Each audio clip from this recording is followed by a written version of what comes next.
Mga kaswerte, narito po ang ating paya at sumada ngayong September 5. Ayan. By STL at Lotto Tip. Good morning mga kaswerte. Alam kong maulan diyan sa inyong lugar. So, heto na late po ako ng gising. Kaya late din po ang ating paya at sumada. Pero hindi pa naman sobrang late. Kaya wag na nating patagalin pa mga kaswerte. Narito ang ating mga numero. Kinalabasan ng ating kalkulasyon ayon sa ating petsada. September 5, sinamahan natin ang paya at sumada. So, titigang mabuti at pakiramdaman kung alin diyan ang mga numero na sa tingin nyo ay lalabas diyan sa inyong lugar. Mga kaswerte, so katulad pa rin ng dati, nandiyan ang ating butas na numero sa baba. Yung 21, 26, 8, 3, 10, yan po ang tinatawag natin butas na numero. Nakalimutan kong lagyan ng butas na numero sa baba.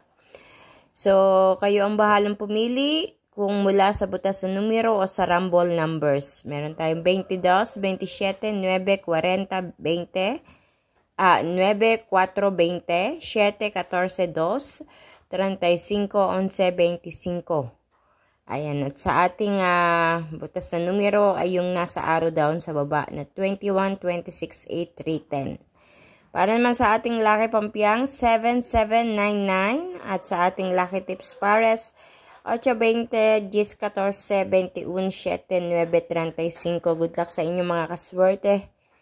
Naway mapili nyo ang tamang numero na lalabas din sa inyong lugar at naway may madulutan ng kaperahan ngayong araw na ito. Mula sa pagtaya. Ayan, excuse me po. At maraming salamat sa inyong araw-araw na pagsubaybay dito sa aking paya at sumada. Please don't forget to like my video. I-share po natin o ibahagi ang aking video na ito para mapanood ang iba natin mga kaswerte na mahilig tumaya sa STL at Lotto. At huwag din kalilimutan na i-follow ang aking Facebook page, My OFW Live, upang updated kayo palagi sa lahat ng mga ina-upload ko na video dito. Ayan. Good luck po. Pakititigang mabuti ang mga numero at baka sakali nandito ang inyong mga special number na inaalagaan. Ako. Ibig sabihin yan ay tayaan nyo ngayong araw na ito. Alagaan ngayong araw na ito at tatama yan. Diyan sa inyong lugar. Ayan. Congrats po sa mga tumatama ha. Meron po tayong mga good feedback kaso hindi ko lang pinapost kasi ayon nila nang ipinapost na sila ay tumatama. So okay lang yan basta ang importante ay may nakakahagip, may nakakatama, may nagkakapera. Yun ang pinaka-importante. At pasalamatan natin kung ano yung mga biyayang nare-receive natin everyday, maliit man yan o malaki.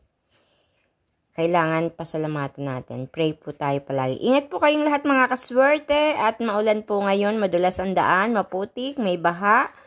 So, hari na ba may pagkain ng bawat isa sa tahanan? Lalo na ngayong tag-ulan.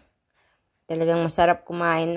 So, hopefully, ang mga kaswerte natin dyan ay may mga naka-ready ng pagkain natin tanghalian hapunan kasi hindi tayo makakalabas sa sobrang lakas ng ulan. Ayan, kita-kits po tayo mga kaswerte hanggang sa susunod nating paya at sumada. God bless everyone. Bye-bye po.